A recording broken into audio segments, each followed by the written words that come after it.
While a number of Jewish communities have migrated to the modern state of Israel, none is more striking than the Jews of Ethiopia.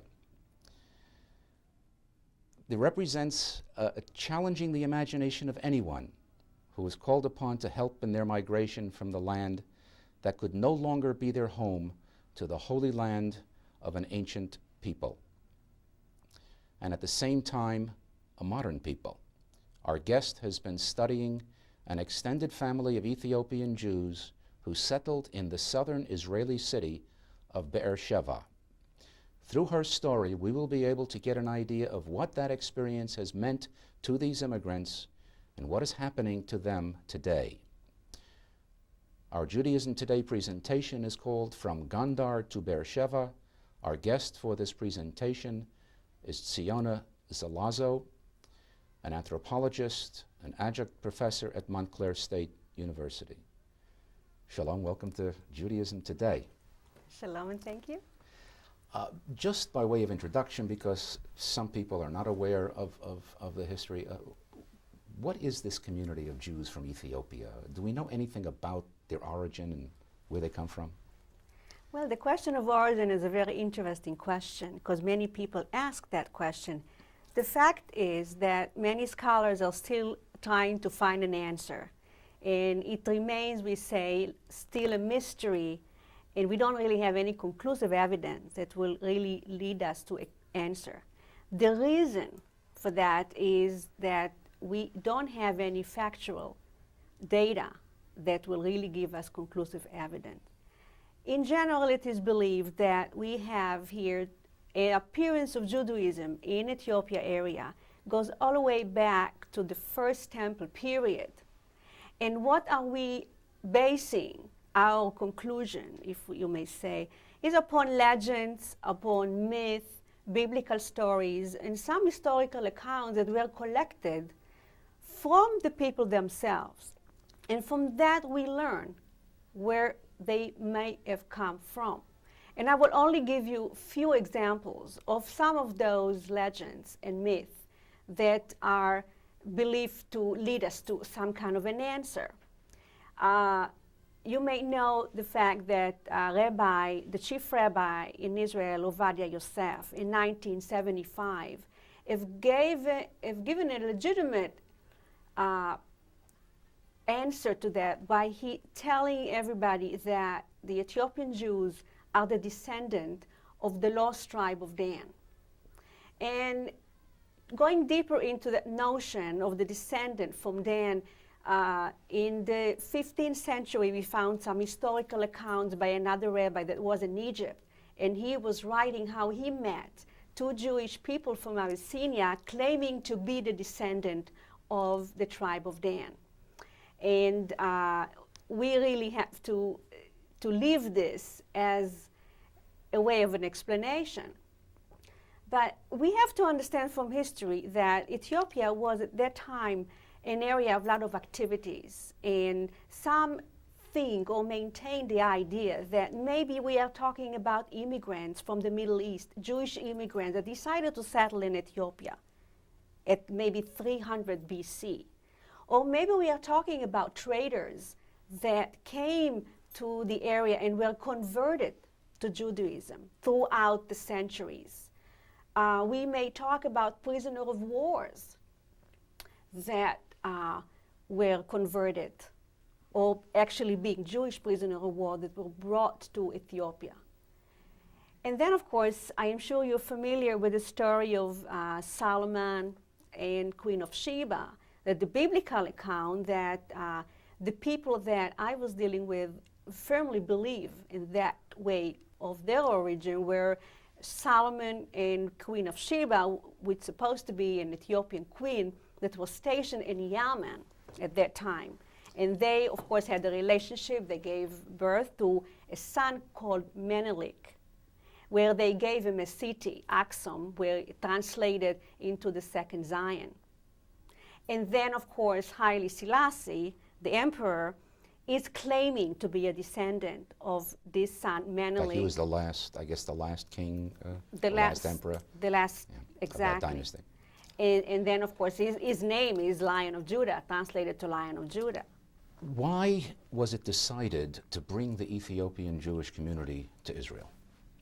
Well, at the latest years, you know, the Ethiopian Jews have encountered very severe problems that were threatening them for their survival. They had to deal with very harsh physical environment of droughts, short rainfalls, diseases, malnutrition. And at the same time, they had to deal with their neighbors, with Christians, neighbors, that actually didn't allow them to practice Judaism, persecuted them. Jews were not allowed to own land. Jews were considered having problematic people, where they were called in Amharic Buddha, having the evil eye, where every time the Christians had a misfortune, they blame it on the Jews. They were called the Falashas, where this is translated to the wanderer, to the stranger. So the Jews, of course, didn't have a chance to practice Judaism, and it was very natural in the light of all this for the Israeli government to feel they want to bring in those Jews under the law of return and really save them. It was kind of an obligation. They came to Israel, and you've met some of these people, and you've been studying some of these people. Yes. We have some photographs, which you have been good enough to give us, and what I'd like to do is just look through some of these photographs, and maybe you can tell us a little bit about some of these people. Mm-hmm. So let's take a look at the first one. We are talking at Sarah and Abraham. This is a couple that represents the older generation, the older people, and they don't speak Hebrew up to this day. I have to remind you that my research was done in 1988, and ever since I have been visiting them every summer, they still do not speak Hebrew. But in fact, Abraham is very sick now, and he's tied to bed. Could we go to the next photograph? Now here we've put two together. That's wonderful, because this is a couple, and believe it or not, they are also Sarah and Abraham. Sarah was the one who actually adopted me into their home, and she has 8 children. And Abraham, her husband, is working in a prison. He's controlling mates there in the area of Beersheba. A prison guard, I guess? A guard. Yeah. Of prisoners. And as you can see, she's still wearing her traditional costume. Actually, just for the sake of the picture, they took very... Is this in their apartment? This is their apartment. Okay. This is their apartment. Could we go to the next picture? Well, you have here another set of a family with, this is Yael and Zion.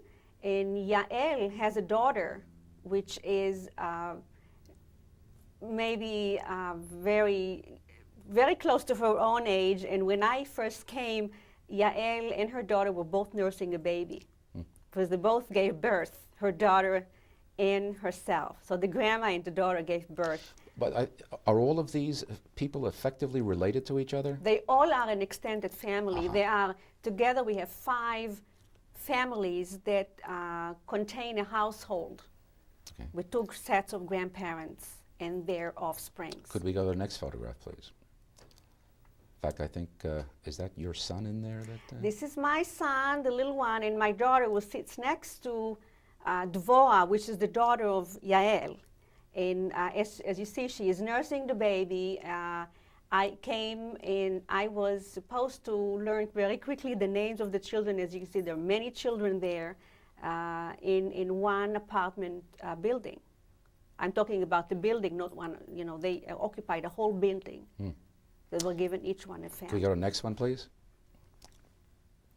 Again, this is Sarah, and this is a representative of a part of a coffee ceremony that they used to do immediate after coming, and of course now it has disappeared through the years. They only use it in certain very special occasions. Next one, please. Again, just few of the children that they just very much enjoy posing for the camera. And the reason I have so many pictures because it was part of my process of to develop good relationship with them. And through taking pictures and giving them copies, it was my technique of develop the rapport with them, with those families. Next picture, please. We added this picture because we feel it represents a very important accomplishment in the community's adaptation to Israeli life. This is the first Knesset member. Okay? Right. Adisu Masala. He actually, from what I've been reading, has been making quite a name for himself. He has a voice, he has an opinion, he is not afraid to talk, Right. and I think he is a wonderful representative of the whole Ethiopian community in Israel. What were some of the problems these people faced when they first came? Well, you know, upon arrival, of course, immediately they faced problems that every immigrant group faced, actually. You are facing a new language, you're facing new food, you're facing a new technology, and you're facing people that you don't even know how to deal with. But particularly with the Ethiopian community, they faced even worse problem because they came totally exhausted. They had to go through so much before they arrived to Tel Aviv that the turmoil of arriving didn't even give them a chance to even understand what is happening. Before they knew it, they landed in a place and they were had a shidduch with a social worker that immediately tried to teach them how to use toilets, how to take a shower, how to use. They had never seen these things before. And they have never seen this before, and it was totally a big problem, immediate for them. You know. I understand that there was medical problems where they had diseases that the doctors just had never seen before. That's exactly right. And the Israeli doctors had to learn in real time what to do with these diseases. What to do, different viruses. First of all, they had to deal with malnutrition. And a lot of diseases were related to malnutrition. And they were brought to the hospitals, and you can imagine those people that never saw a hospital before in their life, immediately taken to the hospital upon arrival. To a modern hospital. You can just imagine what went through their heads at that time. See all the doctors and the nurses in white, not even knowing, not speaking the language, and to be treated as such. What were you trying to accomplish with your study? What was the purpose of your study? Jack, I was very much interested to understand how they will be able to interact with the Israeli community on the level of the medical care. I wanted to know what will they do with their belief system and attitude that they brought from a traditional society and now it's going to intervene within a Western society. And particularly I wanted to see what do women feel about this new medical care they are going to get when they have a baby, for example. I wanted to be a pioneer in gathering data from women informants, because at that time, at 88, there was nothing written yet about it. So the objective of learning about their health practices, family planning, their ideas about fertility, and what do they think in general about the relationship between men and women. And I guess how that was going to develop as they acclimated to the society. It is. We will return in just 1 minute for our fascinating Judaism Today presentation from Gondar to Sheva with our guest, Ziona Zelazo.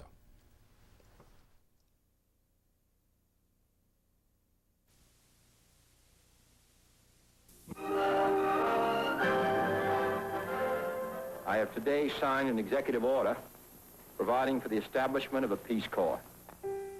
For 35 years, Peace Corps volunteers around the world have been helping people to help themselves. When I joined the Peace Corps, it was because I wanted to teach, but I found out pretty quickly how much I had to learn. The family that I'm placed with or that I live with have become my family. When I think about all the different great experiences I've had here, they all seem to come down to one feeling, and that's being completely alive. And for all they put in, they come back with something even greater, a commitment to service and solving problems right here at home. Peace Corps, for 35 years, changing America and changing the world.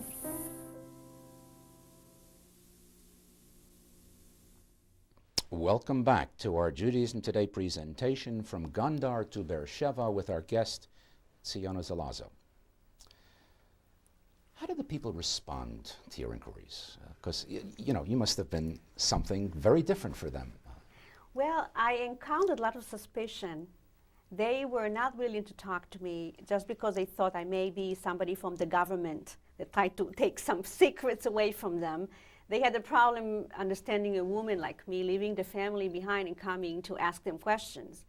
But most interesting is that I very quickly realized that there was no way I'm going to talk to women because women didn't talk. They either say yes, no, or That's I part don't of their know. culture. And well, then what I've learned is that they will not really be talkative when men are around, because there is a gender role here.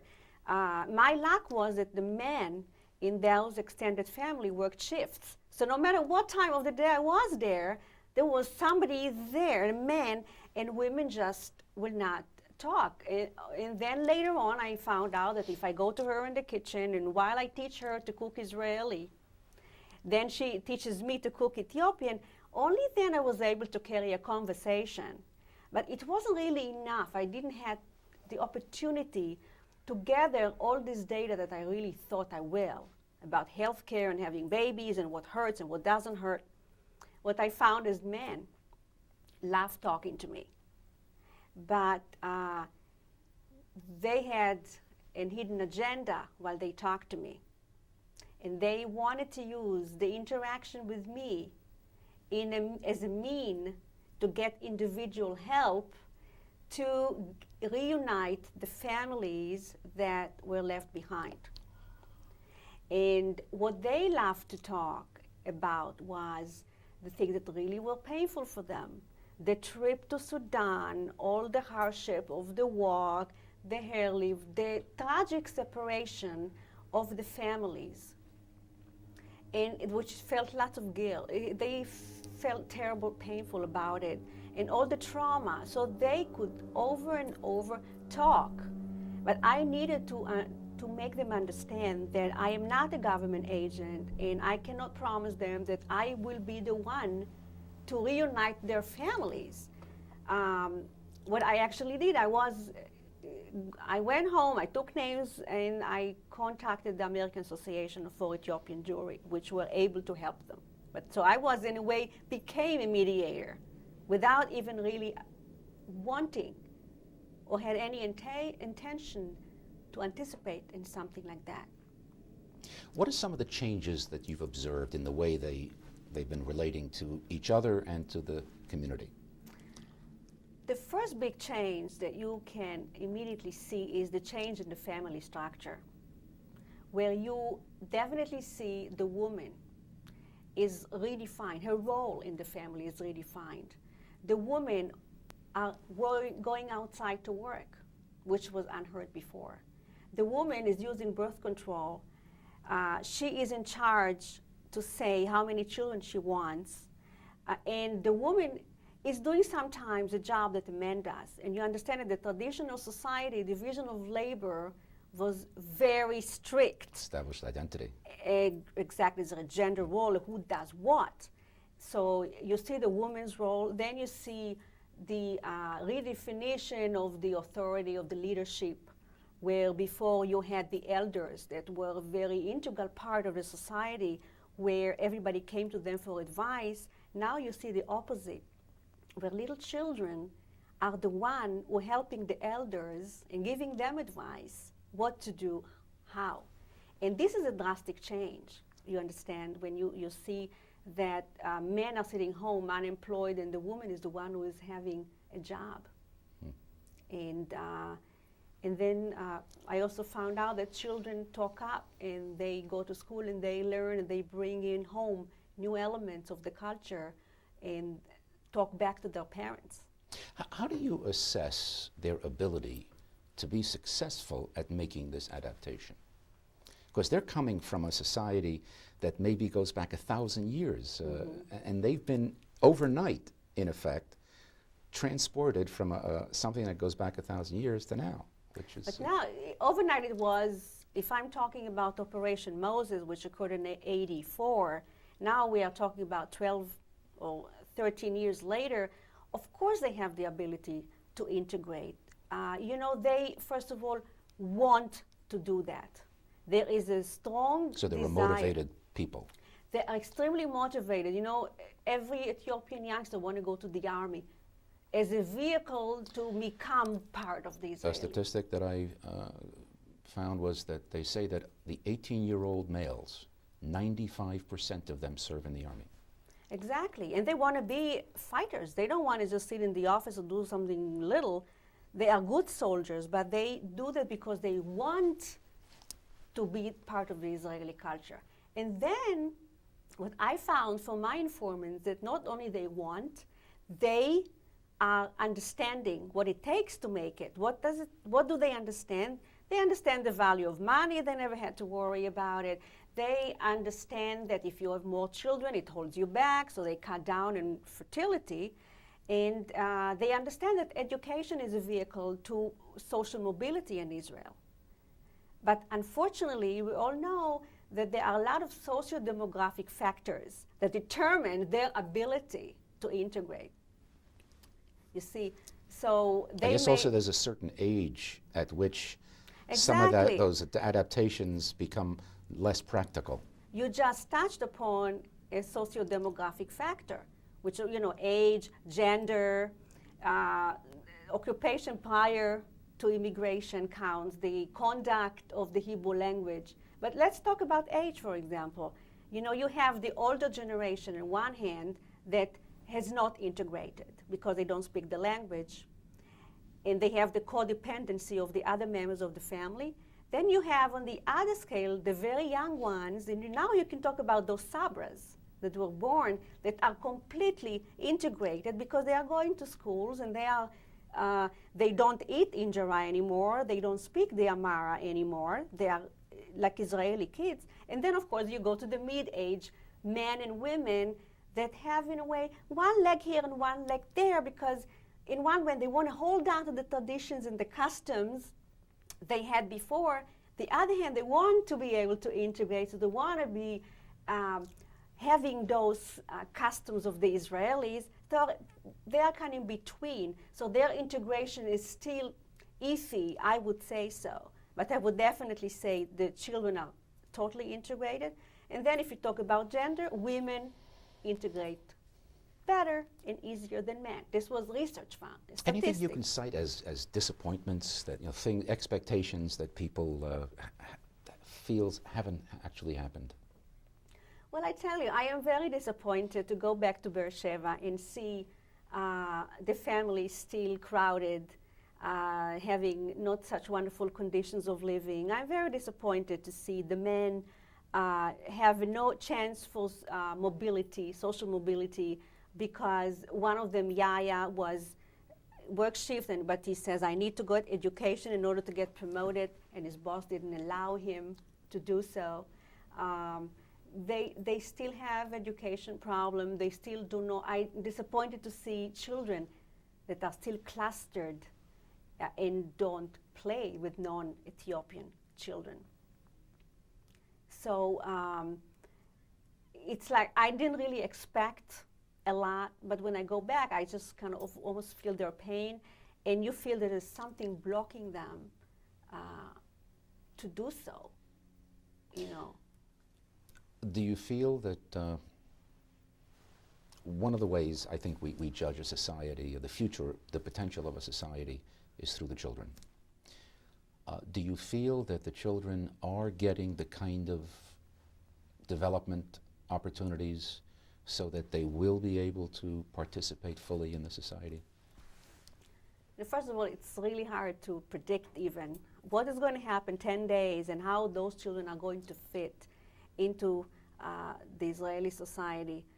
I think that the children are a potential. I have to tell you that How do they do in school, as an example? They are excellent students. Everybody will say, every Israeli student will tell you that those children are bright. You know, I was teaching them song. They repeated once, and that's it. And they learned the song right away. I had no problem communicating with them. The conduct of Hebrew was excellent. And I'm talking children that were not born in Israel. So I can imagine those who were born will even do better.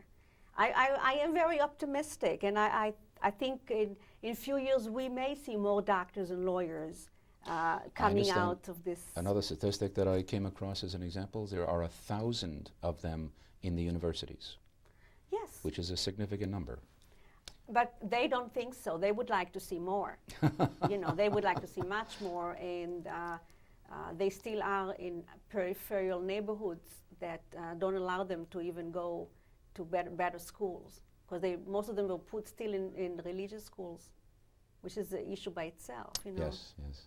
You know, religion was another one of the interesting adjustments, because their religion, while they consider themselves Jewish, they were really not part of what we call the rabbinic tradition in their religious tradition.